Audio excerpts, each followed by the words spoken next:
On peut vivre ensemble pendant 20 ans sans jamais rien bâtir ensemble. On peut vivre ensemble pendant 40 ans sans jamais rien bâtir. Pour bâtir, il faut s'accorder. Et le pardon fait partie des éléments qui vous accordent, qui vous permet de vous accorder. Voici quelques vérités à savoir sur le pardon. Puisque c'est une notion que tu connais, et certainement qu'on t'a plusieurs fois prêché sur le pardon. Je veux te donner simplement quelques vérités sur le pardon et on va passer. Voici quelques vérités sur le pardon à ne jamais ignorer. Premièrement, le pardon, on l'accorde, pas parce que l'autre le mérite, mais parce qu'il faut avancer. Celui qui ne pardonne pas n'avance pas. Même dans le couple. Vous restez dans le statu quo. Tu penses que les années passent. Vous vous réveillez le matin. Vous prenez le petit déjeuner ensemble. Mais la vérité, c'est que vous n'avancez pas. Vous vous êtes arrêté. Pour avancer, il faut pardonner. Et donc, on ne donne pas son pardon. Parce que le pardon, on le donne au fait. On ne donne pas le pardon. Parce que l'autre l'a mérité. Des fois, j'entends les femmes dire, maman, il ne regrette même pas. On ne pardonne pas parce que l'autre mérite. Si on devait donner le pardon par mérite, personne ne serait pardonné ici. Commençons par toi. Ou si tu veux, je peux dire commençons par moi. Personne ne serait pardonné. Même toi, on a eu à te pardonner, pas parce que tu le méritais, mais parce que celui qui pardonne, c'est celui qui comprend qu'il doit avancer. L'ignorant, c'est celui qui croit que quand il prive à l'autre le pardon, c'est l'autre qui souffre. Non. Quand vous priez, vous êtes mal. Et vous savez, la sottise de la vie, c'est que des fois, vous refusez de pardonner à une personne. Quand vous l'observez, elle souffre moins que vous. Vous êtes la personne à souffrir. Celui qui veut avancer pardonne. On ne pardonne pas. Retiens aujourd'hui, dans ton foyer, tu ne vas pas pardonner parce que l'autre le mérite. Tu le pardonnes parce que tu veux avancer. C'est un choix à faire dans la vie. Que quelqu'un me dise, la vie est faite de choix. Si tu veux avancer dans la vie, alors tu dois avoir les outils pour avancer. Et parmi les outils, c'est de pardonner. Deuxième vérité à savoir, rien ne peut se bâtir sans pardon. Mais tout est possible avec le pardon. Avec le pardon, on peut bâtir des choses extraordinaires. Christ a bâti notre salut avec le pardon. S'il ne nous avait pas pardonné, nous ne serions pas sauvés. Si tu veux bâtir ton foyer, apprends à pardonner à ton mari et à ta femme. Oh God. Je veux même te dire une chose. Est-ce que je peux parler aux hommes et aux femmes matures? Je peux parler aux personnes matures. Voici un autre secret dans le pardon. Je suis toujours au deuxième point. C'est que quand on est mature dans le mariage, dans son foyer, des fois même l'offense de ta femme ou de ton mari, tu n'attends pas qu'il demande pardon. Tu le pardonnes avant même qu'il ne demande pardon. Parce qu'au fait, dans le mariage, c'est une affaire de deux cœurs. Quel est célibataire me donne un amen. Le mariage est une affaire de deux cœurs, mon frère. Et donc, dans les deux cœurs, comme je l'avais dit, je crois hier ou avant-hier, la femme a été tirée de la côte. Elle n'a pas été tirée du cœur, elle n'a pas été tirée de la tête. C'est-à-dire, il y a deux cœurs et il y a deux cerveaux. Alors, comme il y a deux cœurs, même si vous êtes mariés, tu ne sauras pas à quel point l'autre est déterminé d'avancer. Mais n'oublie jamais à quel point toi tu es déterminé d'avancer. Have you listened to that? C'est une affaire de deux cœurs. L'autre, le monsieur là, qui te fait mal à la tête là, tu ne sais pas pourquoi il s'est marié. Tu ne sais pas, quand il t'avait épousé il y a 20 ans, c'était quoi ses motivations? C'était parce qu'au travail on demandait une femme? C'était parce qu'il voulait se caser? Ou c'est parce qu'il est conscient qu'il faut réussir dans le mariage? Comme tu ne sais pas ce qu'il y a dans le cœur de l'autre, n'oublie pas ce qu'il y a dans ton propre cœur. Dans ton propre cœur, il doit avoir la détermination de réussir. La détermination de ne pas divorcer. La détermination de réussir dans son mariage. Je croyais que je parlais à quelqu'un qui était venu. Ton amen est une adresse qui introduit et qui place une grâce quelque part. Lorsque, bien aimé, avant même qu'on te demande pardon dans le foyer, des fois il faut toi-même pardonner avant que ça vienne. Parce que toi tu es déterminé à réussir. Les gamins attendent les pardons. Les adultes pardonnent avant que ça ne vienne. Je le dis autrement. Les gamins ou les gamines dans le mariage, parce que tu peux avoir la barbe dure, mais tu es un gamin. Tu peux être une femme de 40 ans, mais tu es une gamine. Tu n'as jamais grandi. On ne t'a pas aidé à grandir. Le corps a grandi, mais le reste n'a pas suivi. Tu as des enfants, mais tu n'as pas grandi en maturité. Les gamins, les gamines attendent que le pardon vienne. Il est dans le coin, il boude. Je ne mange pas aujourd'hui, parce qu'elle a fait ceci. Elle aussi, elle est dans son coin, elle boude. Moi aussi, je vais rester là. Il va venir me demander pardon. Tu es une gamine, tu es un gamin. Une personne mature, elle a déjà pardonné. Parce qu'elle ne pardonne pas à cause de l'autre. Elle pardonne parce qu'elle est décidée à avancer. Je veux qu'un marié me donne un amen. Un homme marié, femme mariée, donnez-moi un amen. Maintenant, écoutez-moi bien s'il vous plaît, monsieur, madame. Vous êtes gravement marié avec celui-là. Mais n'oubliez jamais que celui qui est à vos côtés ne soit jamais une occasion pour vous d'échouer. Refusez que même votre femme ou votre mari soit une occasion d'échec. Même Louis n'a pas le droit de vous faire échouer. Regardez un peu qui est venu avec son mari ici. Ceux qui sont venus avec leur mari, levez la main. Merci. Vous êtes assis à côté de votre mari? Pourquoi? Ah, maman. C'est vrai, il ne sait pas. Ah d'accord, ce n'est pas un problème, maman. On n'a pas un problème avec. Maintenant, localise quand même ton mari. Je parle d'abord aux femmes. Les femmes, localisez votre mari et dites à votre mari, même si tu ne veux pas, on va réussir. Localise ton mari, dis-lui.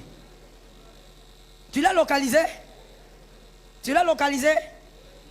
Alors maintenant qu'un homme dise à sa femme, même si tu ne veux pas, on va réussir. Mon frère, refuse d'échouer parce que ton mari ne comprend pas certaines choses. Ma soeur, mon frère, refuse d'échouer parce que ta femme ne comprend pas certaines choses. Il faut être capable d'être convaincu que toi, tu ne peux pas échouer. Et quand je dis tu ne peux pas échouer, je ne parle pas du divorce. Je parle d'abord du fait que dans ton mariage, ça doit marcher. Ah, ça tombe sur une famille. Dans ton mariage, ça doit marcher. Et donc, tu donnes le pardon avant même que la personne ne vienne là, tout ça. Ma soeur, tu es là en train de dire, il va se sentir, il va pleurer. Moi, aujourd'hui, il va pleurer, il viendra demander pardon. Ma soeur, tu es une gamine, hein? Tu n'as pas encore grandi. Comment tu as fait pour rester dans ce mariage-là? Les personnes matures ne se comportent pas comme ça. On ne pardonne pas à cause de ce que l'on voit. On pardonne à cause de ce qu'on ne voit pas. Je reprends la phrase parce que les hommes intelligents doivent digérer. J'ai dit, on ne pardonne pas à cause de ce que l'on voit. C'est-à-dire l'offense, c'est-à-dire les attitudes de celui qui vous a offensé. On pardonne à cause de ce que l'on ne voit pas. Et qu'est-ce que vous ne voyez pas? L'avenir de votre foyer. Est-ce que quelqu'un m'entend?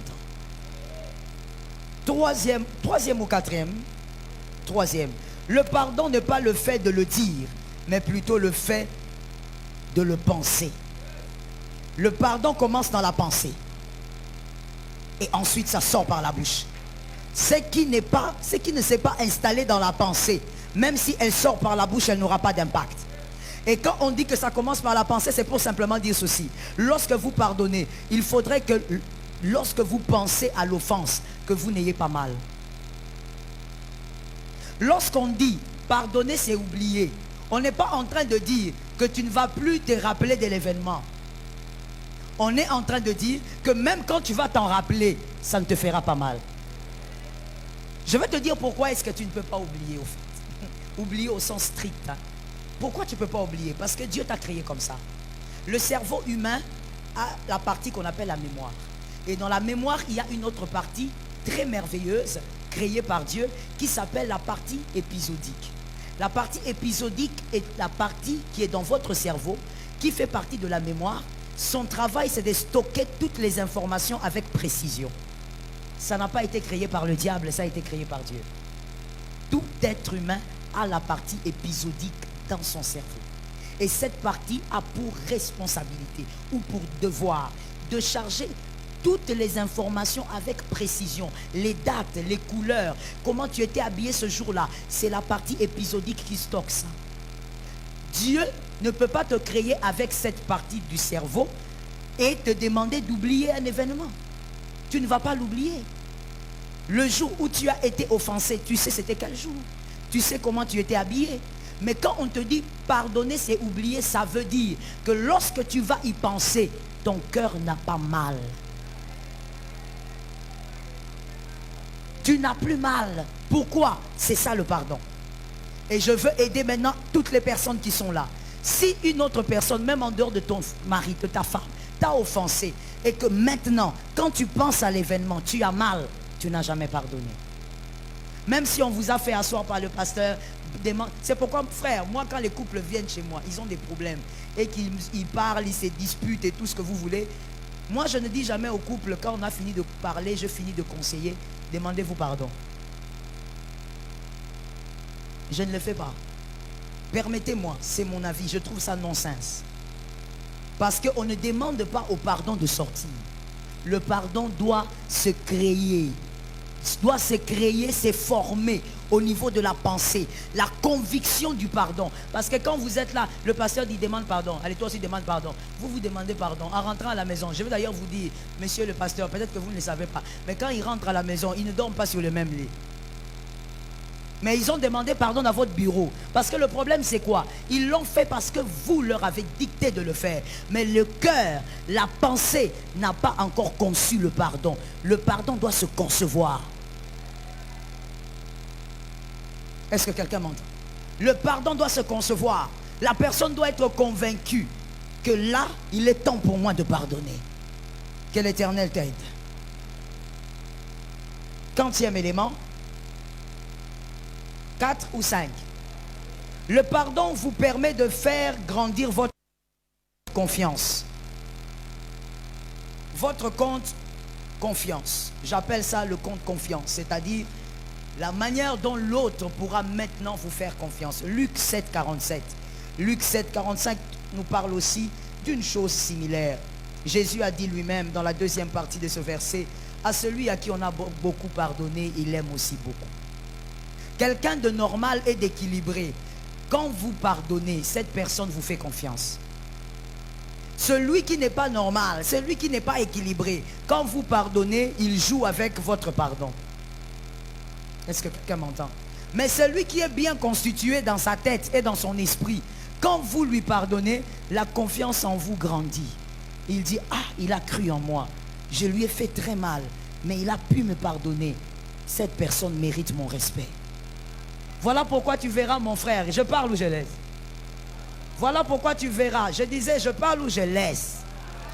Il y a des messieurs, il y a des messieurs qui ne pourront jamais abandonner leur femme. Pas parce qu'ils sont prêchés ici, mais parce que sa femme, il a du respect pour sa femme, parce que sa femme lui a pardonné des choses que toi tu n'imagines pas. Ce sont des choses qui ne vous diront jamais. Mais comme il est là, toi tu es toujours là. Pourquoi lui il est toujours comme ça? Quand sa femme est là, il tremble. Laisse-lui trembler. Regarde comment tu es jaloux. Jalouse. Surtout les filles là, je vous ai vu. Donnez-moi un amen. Oh non, pourquoi lui il est comme ça? Quand sa femme arrive, c'est comme s'il a peur de sa femme. Papa, tu ne sais pas ce que sa femme a eu à le pardonner. Toi tu vois un homme en veste, en cravate, mais tu ne sais pas ce que sa femme a eu à pardonner pour qu'il soit comme il est. Oh, j'ai besoin des amens. L'histoire ne se bâtit pas avec l'envie. Je parle. L'histoire ne se bâtit pas aussi avec des rêves qu'on a eu dans un sommeil quelconque. L'histoire s'est bâtie avec des matériaux solides comme le pardon. Il y a des hommes qui ont tellement de respect pour leur femme, même s'il ne le dit pas dans son cœur, parce qu'il sait combien sa femme a pardonné ce que certaines femmes ne pardonneraient pas. Ah, voilà pourquoi quand tu vois un couple, respecte ce couple-là. Quand tu vois le couple avancer, respecte le couple. Tu ne sais pas dans quoi ils ont été. Est-ce que quelqu'un m'entend? Je sens quelque chose, est-ce que je peux parler? Que quelqu'un me dise, parle brutalement. D'accord. Je dis ceci.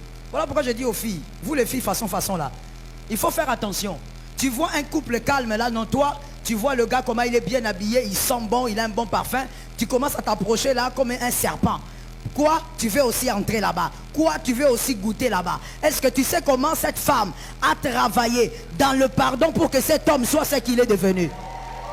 Si on t'avait donné cet homme il y a 20 ans, est-ce que tu aurais pris cet homme? Tu ne l'aurais pas pris? J'ai aimé la sincérité de la sœur, elle a fait ça.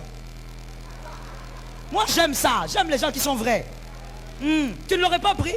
Toi tu suis la veste d'aujourd'hui. La veste d'aujourd'hui là vient de loin. Toi tu es là en train de sentir le parfum. À l'époque il sentait le bouc. À l'époque il sentait le bouc. Tu ne vas pas t'approcher. Cette femme l'a supporté. Cette femme a pardonné certaines choses qu'elle ne dira jamais ici. Et toi tu viens là. Oh non, quand on est au culte il me regarde. Tu veux quoi? Tu veux qu'on regarde les plafonds? On doit te regarder. Te regarder ne veut pas dire qu'on t'aime. Oh. Tu es en carence d'amour, je comprends. Tu es en carence d'affection. Non, non, quand je suis là, même quand on est debout, je le vois du coin de l'œil. Donc toi, tu utilises le coin de ton œil. Pour regarder quoi? Les gens regardent la prédication, toi tu regardes quoi? Non, non, j'ai l'impression qu'il m'aime. Maman, prends tes impressions là. Va jeter ça dans la forêt. Il n'y a pas d'impression ici. Un homme, oh mon Dieu, même le monde a dit non. C'est le monde, ce ne sont même pas des chrétiens. Derrière un grand homme. Si le monde a compris ça, le monde, sans le Saint-Esprit, toi comment tu ne comprends pas ça, ma soeur? Toi tu crois que cet homme-là que tu vois là, qui est bien là, il s'habille toujours bien. Tu sais qu'il habille comme ça? Non, non, il a une belle cravate rouge. Oui, il a une belle cravate rouge parce qu'il a une femme qui s'est habillée. Attention ma soeur, je veux fermer la parenthèse. N'entrez pas dans un couple, maman, c'est une malédiction. Tu ne sais pas dans quoi ils ont été. Peut-être que si tu étais cet homme-là qui avait pardonné sa femme, peut-être que ce couple n'allait pas exister. Attention, calme-toi et apprête-toi avec le Seigneur de bâtir aussi ton foyer. Ça tombe sur lui, c'est lui qui a cru ce soir. 40e point.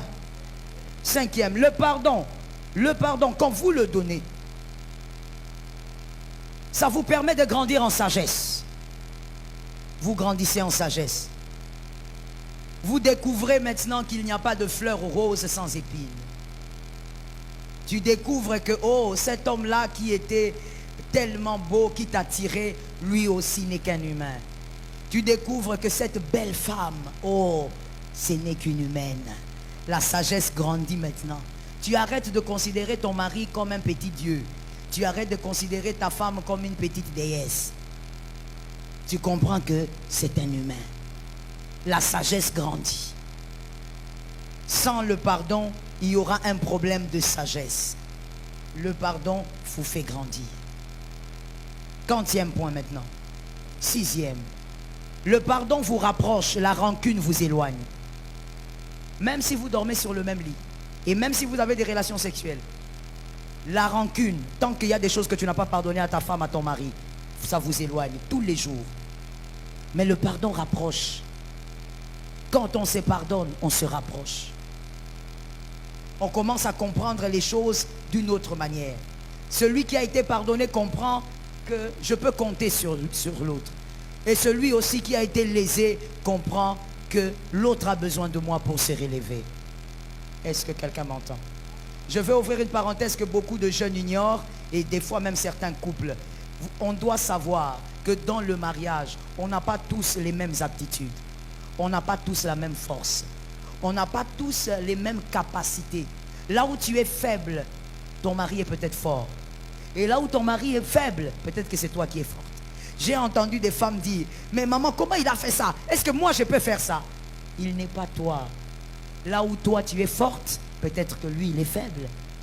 C'est une sagesse qu'il faut avoir dans la vie. Il ne faut pas croire que là où toi tu résistes, lui peut automatiquement, il faut qu'il résiste. Non, on n'a pas les mêmes aptitudes. Il faut comprendre. C'est comme ça que la Bible a dit que les forts soutiennent les faibles. Que ça soit ta part. 40e point. 7e.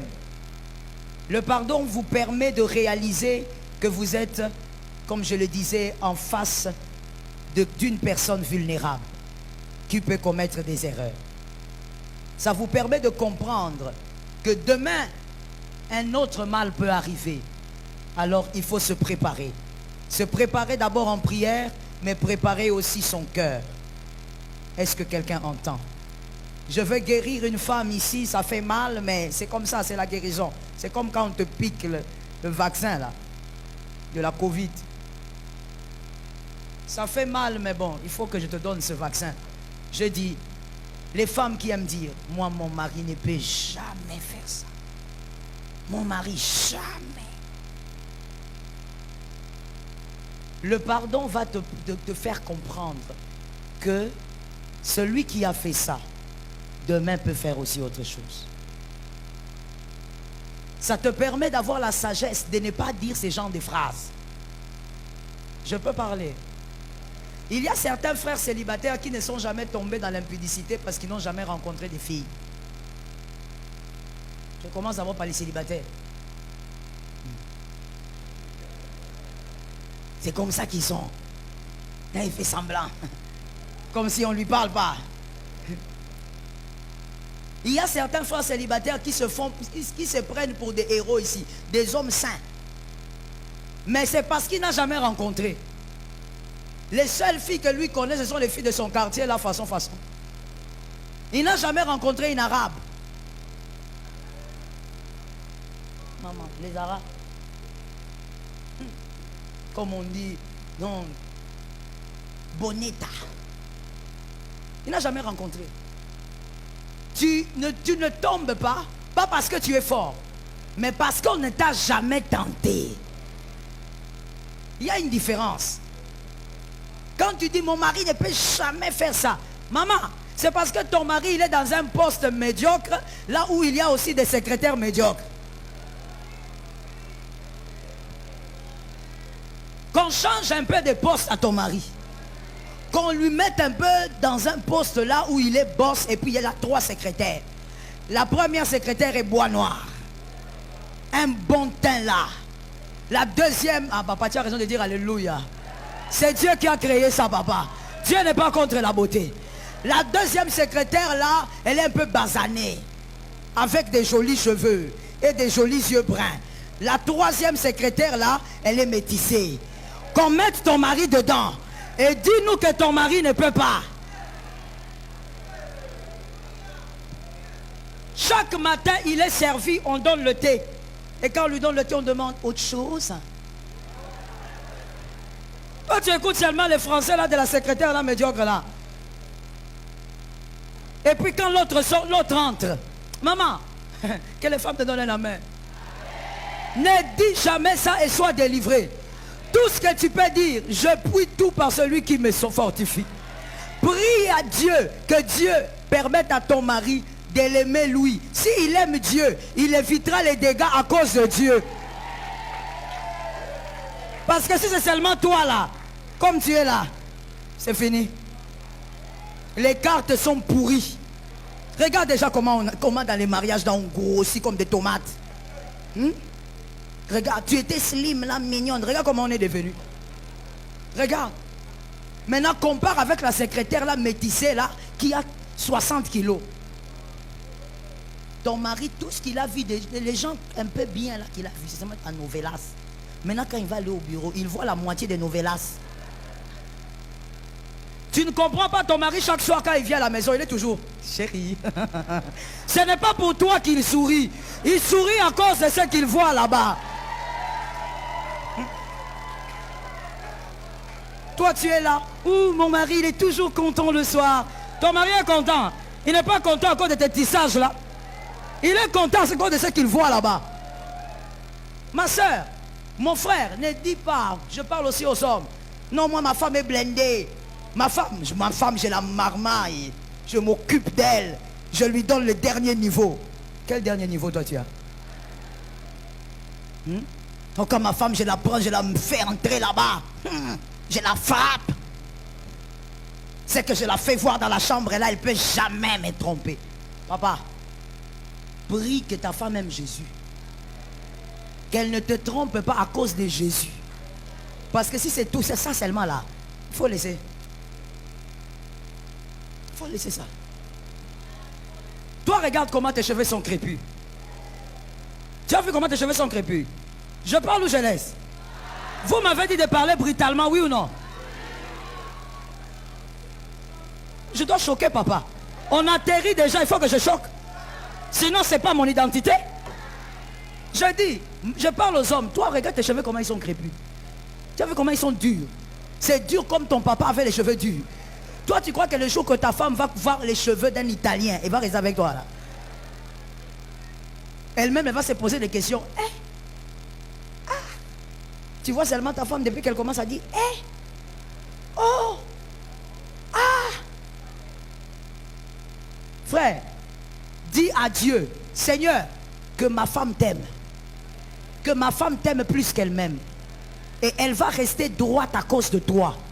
Madame dit à Dieu, Père, que cet homme-là, tout son cœur soit pour toi. Il va rester un bon père, un bon mari pour toi d'abord.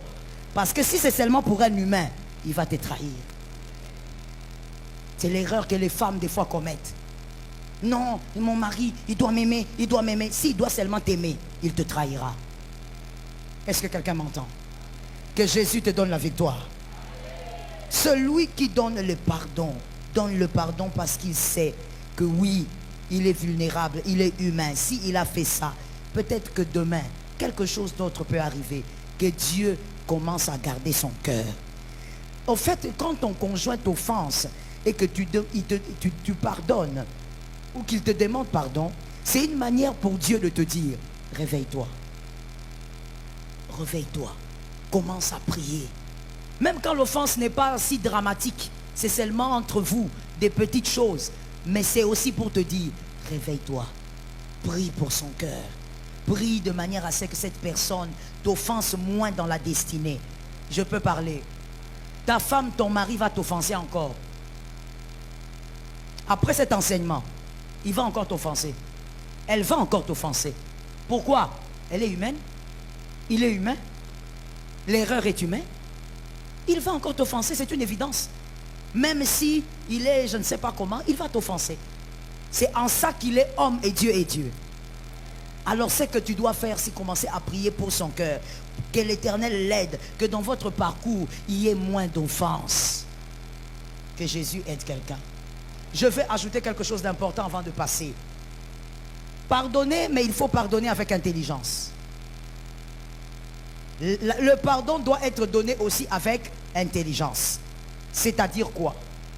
Il faut respecter les 4 raisons pour lesquelles on pardonne. En dehors de tout ce que je t'ai donné comme élément. Lorsque vous pardonnez d'abord parce que c'est une recommandation divine. C'est la première raison. C'est une recommandation divine. Le Seigneur le veut ainsi. Ça amène la paix. Vous pardonnez. Deuxièmement, si vous pardonnez, c'est aussi parce que vous voulez donner à l'autre une seconde chance. Vous voulez lui faire comprendre que vous croyez en lui. Que vous croyez en votre mariage. Troisièmement, si vous pardonnez, c'est aussi parce que vous voulez que l'autre sache qu'il peut avoir votre soutien. Un homme qui ne sait pas qu'il peut avoir le soutien de sa femme et vice-versa, c'est un couple qui aura des problèmes graves demain. Mais la 4e raison aussi, vous pardonnez parce que vous voulez voir cet homme s'améliorer, cette femme s'améliorer. Celui que vous pardonnez continuellement et qui ne s'améliore pas va devenir un démon. Attention, n'entretiens pas un démon. Vous savez pourquoi Dieu a précipité les anges ainsi que le diable? Parce que Dieu savait qu'ils ne pouvaient plus jamais changer. C'est pourquoi Dieu les a précipités. N'entretiens pas un démon dans la maison. Lorsque tu sens que tu pardonnes, ça ne s'améliore pas. Ta femme n'améliore pas. Cherche un homme de Dieu pour vous aider. Il ne faut pas seulement dire je pardonne. La Bible a dit, mais depuis que tu as commencé à pardonner, il ne fait que récidiver. Il fait que la même chose. Cherche un homme de Dieu pour vous aider dans cette situation.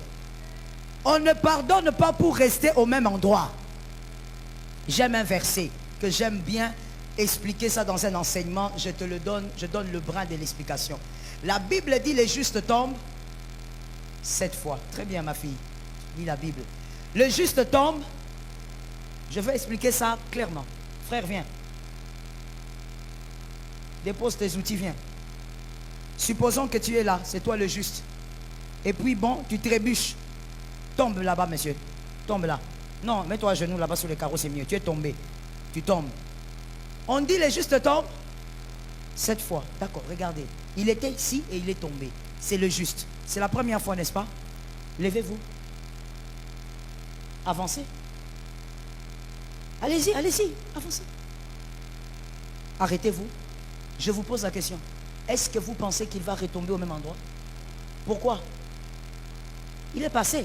Donc en réalité, ce verset veut dire, le juste ne peut pas tomber au même endroit 7 fois.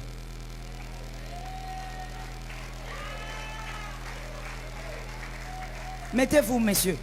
Si tu tombes au même endroit 7 fois, tu n'es plus juste, tu es pécheur. Or, la Bible dit, nous ne sommes pas des pécheurs. Il y a le péché, mais nous ne sommes pas des pécheurs. Un pécheur, définition, c'est celui qui pratique le péché. Or, un pratiqueur de péché ne peut pas être agréé devant Dieu.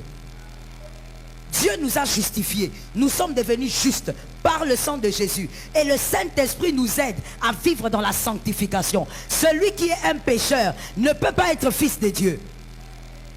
Nous ne sommes pas des pécheurs. Un pécheur est un pratiquant du péché. Les justes tombent 7 fois. Je vous ai démontré ça ici. Tu trébuches quelque part. Même toi, si tu sors, tu trébuches. Quand tu vas t'élever, tu vas regarder. Ah, comment je suis tombé. Tu ne vas pas rentrer là-bas parce que tu avances. Donc tu ne tombes pas au même endroit. Donc quand on dit les justes tombent 7 fois, ça veut dire il tombe ici, il s'élève. Le Saint-Esprit l'aide. Il avance. C'est dans un autre domaine qu'il va. Toi, on te pardonne, mais tu tombes toujours. On te pardonne, tu tombes toujours. Frère, tu vas devenir un démon. Il faut qu'on t'aide par les hommes de Dieu. N'entretiens pas un mari comme ça, une femme comme ça. Tu l'as pardonné, mais elle ne fait que tomber. Elle ne fait que tomber. Et elle te dit quoi? Je ne sais pas comment ça se passe. Comment ça, tu ne sais pas? Est-ce qu'on peut parler un peu de l'adultère? On peut parler de l'adultère. Toi, tu ne sais pas comment tu tombes. Et commençons d'abord par les hommes. Je ne sais pas comment c'est arrivé. Là, c'est quand il veut se faire pardonner chez sa femme. Je ne sais pas comment c'est arrivé. Tu ne sais pas comment c'est arrivé. Qu'est-ce que ça veut dire quoi? Ça veut dire que tu as commis l'adultère avec les pantalons.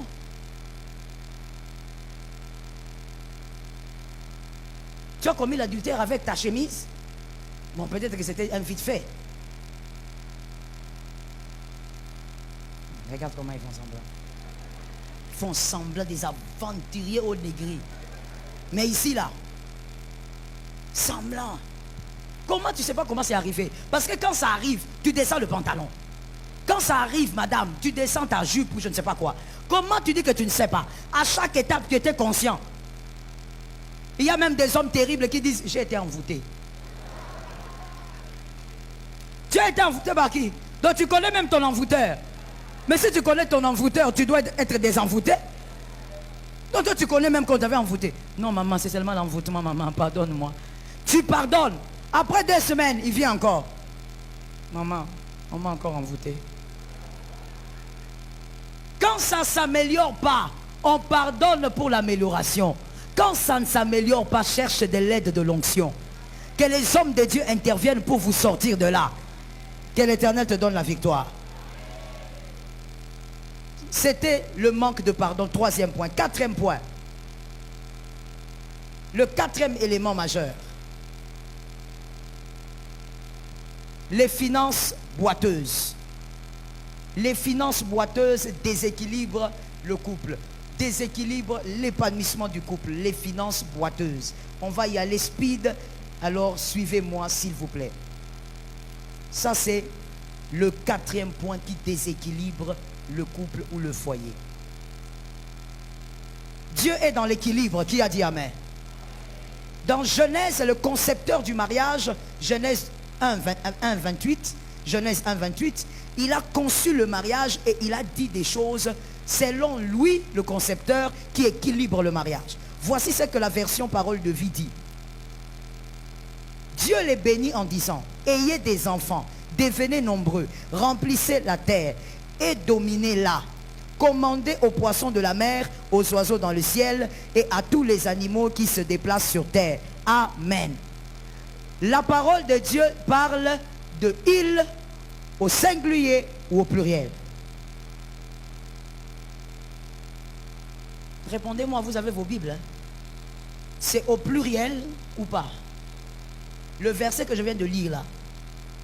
Vous connaissez le verset, c'est le verset. Version Louis II dit, soyez féconds, multipliez-vous. C'est au pluriel ou au singulier?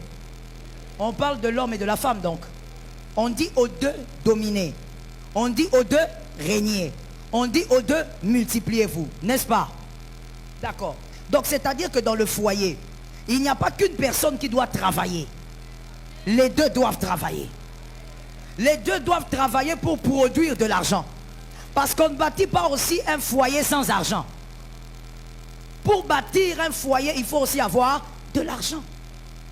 Est-ce que quelqu'un me capte? Pendant que Dieu parle, il s'adresse aux deux. C'est ça l'équilibre des dieux. Depuis Genèse, avant même le péché, Dieu a dit, dominez, vous deux, régnez, vous deux, assujettissez la terre, vous deux. Et voici autre chose à retenir.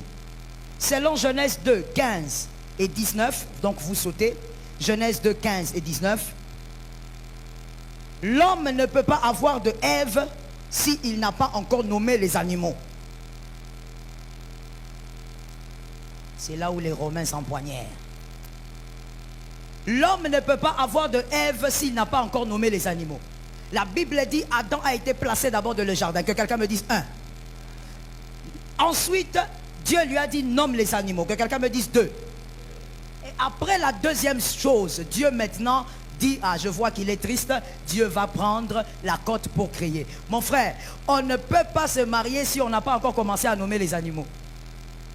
Je commence d'abord au début, avant de rentrer au verset que je t'ai donné. On ne peut pas avoir Ève. Toi tu es là, je veux Ève, je veux me marier. Tu veux te marier, frère, tu as quoi?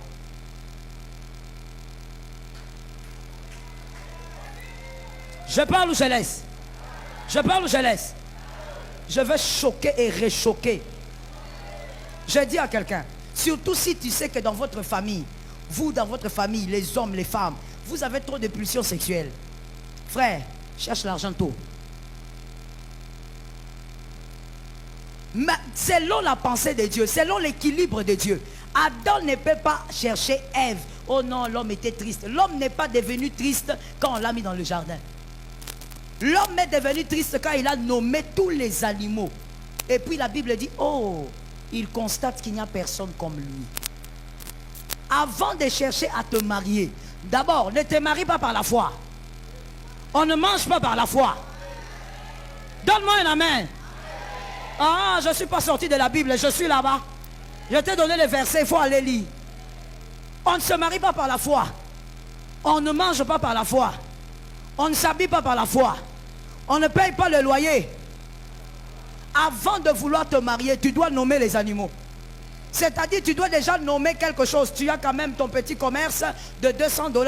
Tu as quelque chose que tu fais. Tu dois nommer des choses avant de vouloir avoir une femme à tes côtés. Toi, tu n'as rien. Et tu ne comptes avoir.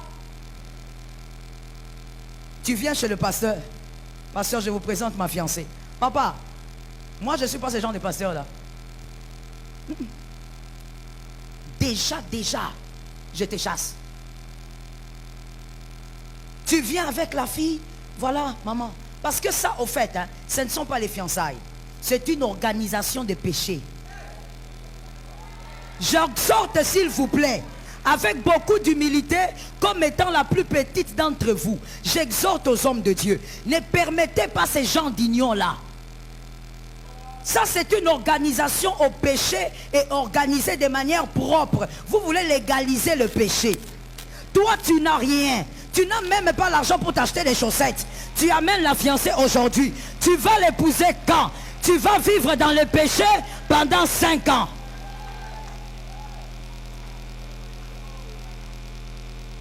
Déjà, tu dors dans le salon de ton papa. Tu es là. Et tu te disputes la boule avec ton petit frère. Oh, tu as mangé la tête de mon poisson. Ah, voilà. Plus de 25 ans, hein. Tu suis la tête du poisson. Et puis tu viens. Oh non, j'ai trouvé une fille ici à l'église. C'est ma fiancée. Quelle fiancée? Ça, c'est pour vivre dans les péchés. Mon frère, voilà pourquoi j'ai dit, va nommer les animaux. Va chercher l'argent. Tu veux te... Ah, donne-moi un amen. Tu veux te marier, tu dois avoir quelque chose. Aujourd'hui, oh my God. Moi, je me rappelle à notre époque, on s'est mariés nous-mêmes. Le mari s'organise. Et puis, il t'épouse. S'il a son papa, il s'organise avec son papa. Comme cela est le modèle biblique. Abraham a aidé Isaac à se marier. Ça, c'est biblique. Mais toi, tu n'as donc... Tu as seulement la chemise que tu as là. Tu veux une femme. Et même quand on te dit tu ne peux pas, tu dis, alors vous voulez quoi? Je suis un être humain. Tu es un être humain. Commence d'abord par chercher de l'argent. Que quelqu'un dise à son âme, il faut chercher de l'argent. La paresse pour un homme, ce n'est pas normal. La paresse pour un homme, même pour une femme, ce n'est pas normal. Mais je commence d'abord par là parce qu'on ne se marie pas n'importe comment. Aujourd'hui, les gens se marient avec les faire-part. Je vous assure, pasteur, moi je suis tout le temps choqué. Moi, je savais qu'à l'époque, quand les gens se mariaient, quand tu prends l'enveloppe, c'est seulement l'invitation. Tu enlèves l'invitation, voilà l'adresse et tout. Aujourd'hui, il y a 2 papiers. Un papier, l'invitation. L'autre, si vous pouvez nous donner même un petit quelque chose. Et puis des fois même, ils font des bons français dedans. Si vous pouvez nous soutenir en prière ainsi qu'en action. Tu crois que ton bon français là a aidé quelque chose? On ne peut pas se marier de cette manière. Je vais te dire pourquoi. Le mariage est tellement sacré que dans la parole de Dieu, voici le modèle qui est permis. Le père peut épouser la femme pour son fils. Parce que c'est le géniteur. Il est la source. Abraham l'a fait pour Isaac. Seulement dans ces cas-là. Mais mon frère, si toi, ton oncle, ton grand-oncle, ton petit frère, tes voisins, tous les gens du quartier commencent à cotiser pour ta femme, laisse-moi te donner une information à ne jamais oublier. Ce n'est pas ta femme, c'est notre femme à nous tous. C'est notre femme. Voilà pourquoi, bien aimé, laisse-moi ouvrir une brèche spirituelle. Voilà pourquoi vous verrez que dans beaucoup de jeunes mariages, il y a une grande pression de la sorcellerie. Vous jouez avec la sorcellerie. Vous laissez les accès, trop d'accès. Tu donnes des faire-part, tu les partages comme tu partages le boudin. Comme tu partages les invitations. Aidez-nous si vous pouvez. Et les gens mettent là-bas 5 $, 10 $. La femme que tu dois épouser, le mariage est sacré. On ne touche pas à l'argent qu'on donne pour sa femme. La dot là, on ne blague pas avec. Si ce n'est pas papa qui a donné, mon frère, bats-toi toi-même. Oh, j'ai besoin que les femmes me donnent un amen. Bats-toi toi-même. Tu as peur de quoi? Tu as peur de la vie? Tu es un Dieu ou pas? Laisse-moi poser la question aux hommes célibataires. As-tu un cerveau? As-tu un retard comme ça, comment, frère? Je pose la question aux hommes célibataires. Est-ce que tu as un cerveau? Est-ce que tu as une intelligence? Est-ce que tu as des mains? Est-ce que tu as l'énergie? Dieu t'a donné la vie. Est-ce que tu as un Dieu? À l'enfance. Travaille, l'Éternel est avec toi. L'Éternel te permettra de produire. Celui qui ne produit pas ne peut pas commencer à faire des rêves d'avoir une femme. Papa, la femme, ce sont les dépenses. La femme, ce sont les dépenses. Même si elle te dit, je coupe les cheveux, je n'aurai plus rien sur la tête. Ne t'en fais pas, il n'y a pas que la tête. La femme, ce sont les dépenses. Tu vois la belle peau que tu admires là. Toi, tu viens ici à l'église, tu vas aller gâter la peau fille. Tu vois la peau que tu admires là. On a pris soin de cette peau là. Oh non, maman, moi le Seigneur m'a convaincu. Écoute les frères aventuriers. Le Seigneur m'a convaincu. Je vais épouser la fille là. La fille là là-bas. La fille là là-bas. Le Seigneur t'a convaincu ou ce sont tes yeux qui sont allés jusque là? Maintenant, la fille là que toi tu admires là, tu l'as admirée à cause de sa peau. Tu as vu comment elle est éclatante? Toi tu crois que l'éclat là c'est comme c'est pour rien. Elle s'est réveillée le matin, elle a mis de l'eau et puis elle est venue. La peau là qui éclate là, elle s'est réveillée le matin, elle s'est douchée et elle a mis quelque chose dessus. Une bonne crème et puis elle a mis un petit make-up bien. Toi, tu veux venir là-bas avec tes choses façon. On va te dire, achète le make-up. Oh, ma maman ne mettait pas les make-up. Ta femme n'est pas ta maman.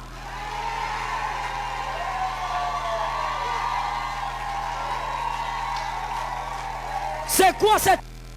C'était en quelle année? 41, maman. En 1900 combien? Aujourd'hui, on est de 2021. Elle a combien, j'ai dit aujourd'hui? 80 ans. Quand elle avait 20 ans, c'était en 41. Toi, tu compares 2021 avec 41. Tu nous dis, oh non, ma maman ne mettait pas tout ça. Ta maman, c'était 41. Aujourd'hui, c'est 2021. Tu n'as pas remarqué? Une fois, mon fils, il vient, il me dit, maman, il faut m'acheter une tablette. J'ai dit, je t'avais déjà acheté. Il me dit, non, maman, celui-là, c'est pas bon parce qu'à l'école, on a dit, j'ai dit, quoi? J'ai dit, moi, je n'ai pas étudié avec ça. Il m'a regardé dans les yeux, il m'a dit, maman, ton époque, c'était nul. Même l'enfant sait que les époques, c'est différent. Toi, est-ce que toi, tu avais étudié avec une tablette? Pour faire quoi? Pique seulement stylo, là. Voilà pourquoi tu vois l'écriture, c'est joli. Parce qu'on n'avait que des stylos. Mais toi, tu veux comparer 1941 avec la fille d'aujourd'hui. La fille d'aujourd'hui, tu vas l'acheter le make-up. Tu vas acheter le tissage. Tu vas acheter les parfums. Toi, tu viens là. Non, je vais me marier. Et puis, au lieu même que tu te maries humblement, tu nous amènes encore une fille qui est trop jolie ici. Tu nous amènes encore une fille qui est trop jolie, qui a beaucoup des petites choses un peu. On te regarde, on dit, papa, au milingité. Même si tu choisis quand même modestement. Mais toi, non. Tu nous amènes une petite là qui est bien, là, elle est joufflue. On s'occupe bien d'elle chez son papa. Elle a des petites joues comme ça. Toi, tu veux l'épouser, tu n'arrives même pas à payer une moto. Papa, arrête avec ces gens de paresse. Adam ne peut pas chercher Ève s'il n'a pas nommé les animaux. Frère, nomme les animaux. Et lorsque tu es capable de le faire, maintenant dans le mariage, frère, il faut que les deux travaillent. Je ne dis pas que les deux doivent forcément aller dans un bureau. Ce n'est pas ça le travail. Le travail, c'est seulement produire. Fais tout ce que tu peux faire sauf le péché. Qui a entendu? Fais tout ce que tu peux faire sauf. Tant que tu ne pêches pas, fais. L'Éternel sera avec toi. Produis l'argent. L'argent n'a pas de couleur. L'argent n'a pas de nom. Oh non, si je vends les tomates. Maman vend les tomates. Oh non, moi je ne peux pas vendre les maïs. Monsieur, vends les maïs. De toutes les manières, ce ne sont pas les employés qui deviennent les millionnaires. Ce n'est pas avec cet emploi-là que tu deviendras millionnaire. On ne devient pas millionnaire avec un emploi. Va lire tous les milliardaires. Impossible. On devient milliardaire, millionnaire quand on entreprend. Même si tu as ton boulot, tu as un bureau, entreprends. Et dans le mariage, l'équilibre, j'ai dit c'était même avant le péché. Dieu avait dit, vous dominez, vous régnez. Les deux. Les finances deviennent boiteuses lorsqu'il y a seulement une seule main qui amène. Est-ce que je parle? Il faut savoir que l'amour passe aussi par l'entretien. Tu entretiens ton mari, tu entretiens ta femme. Voilà pourquoi c'est un problème quand tu épouses un homme avare. Tu vas souffrir. Qu'une sœur soit délivrée. D'abord, les sœurs célibataires, donnez-moi un amen. Pendant que je dis ces choses, au nom de Jésus, par l'autorité du Saint-Esprit, que ça ne t'arrive pas. Un homme avare. Lui, comme j'avais dit, il a la main flambeau. Pour ceux qui ne comprennent pas, en distanciel, main flambeau, il ne donne pas. Il est là comme ça. Quand il a 100 francs, il va cacher ça dans la chaussette. 100 $, c'est dans le calbar.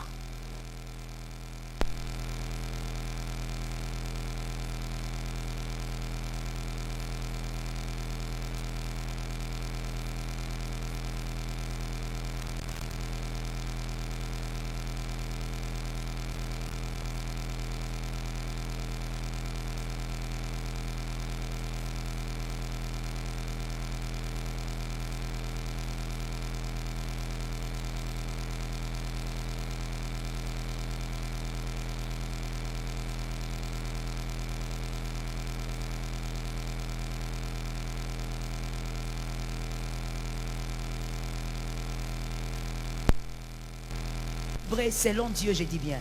Et j'ai donné le verset. C'est un foyer déséquilibré. Ça ne permettra pas à votre foyer de s'épanouir. Même la Bible dit, vaut mieux deux que un. Quand l'autre, quand le mari amène, toi aussi, madame, sois capable d'amener. Même si c'est peu. Et je veux dire encore à une femme, la dépendance totale, quand tu veux totalement dépendre financièrement, évidemment, financièrement, tu veux totalement dépendre de ton mari, tu es une prochaine déçue. Tu es une future candidate à la déception. Pourquoi? Parce que ce qui est dans la poche de ton mari est géré par son cerveau. Même si vous avez l'habitude de parler ensemble, de discuter comment on va gérer l'argent, le salaire, ma chère, il y a des moments où tu as besoin de certaines choses, tu demandes à ton mari, il te dit non, tu vas attendre le mois prochain, exactement comme sa fille est née. Tu n'es plus sa femme, tu es devenue la fille aînée. Après toi, c'est votre premier enfant. Autant les enfants font la queue pour prendre l'argent du mois, toi aussi tu es là, en premier. Lorsque ta famille aura des problèmes, tu dis à ton mari, chérie, il faut aider un peu ma famille. Il dit, ah oui, oui, oui, je veux y penser. Après 2 jours, sa maman tombe malade. L'argent ira où? Il a mal fait? Il n'a pas mal fait, c'est sa maman. Maman est malade. Toi, tu ne sais pas que chacun vient de sa famille. Dis à quelqu'un, chacun est chacun. Ma soeur, il ne faut pas rêver. Hein? Oh, je vais trouver mon bailleur de fonds, il va commencer à soutenir la famille, tu vas pleurer. Il faut arrêter, ma soeur, de croire, de regarder un homme, de regarder un mari comme un bailleur de fonds, comme celui qui doit te délivrer de la médiocrité, de la pauvreté. Tu as des mains, tu as un cerveau, travail. Est-ce que quelqu'un m'entend? Ça te permet de ne pas souffrir de certaines frustrations. Une femme qui est frustrée dans son mariage, même l'éducation des enfants, elle ne va pas bien le donner. Oui. Tu vas remarquer que même les enfants vont en souffrir. Mais la plupart des frustrations dans le foyer proviennent des finances. Parce qu'un je t'aime sans argent, ce n'est pas un je t'aime. Un je t'aime sans argent, c'est un si je savais. Ce n'est pas un je t'aime. Le je t'aime s'arrose aussi avec l'entretien. Tu entretiens ton mari, il t'entretient. Vous vous entretenez. Tu amènes quelque chose dans la maison. C'est aussi ça, être une aide. Est-ce que quelqu'un m'entend? Sinon, madame, tu deviendras un maître chanteur de nuit. Que ça ne t'arrive pas au nom de Jésus. Les célibataires, vous entendez? Le mariage, ce ne sont pas seulement les bisous. Hein? C'est compliqué.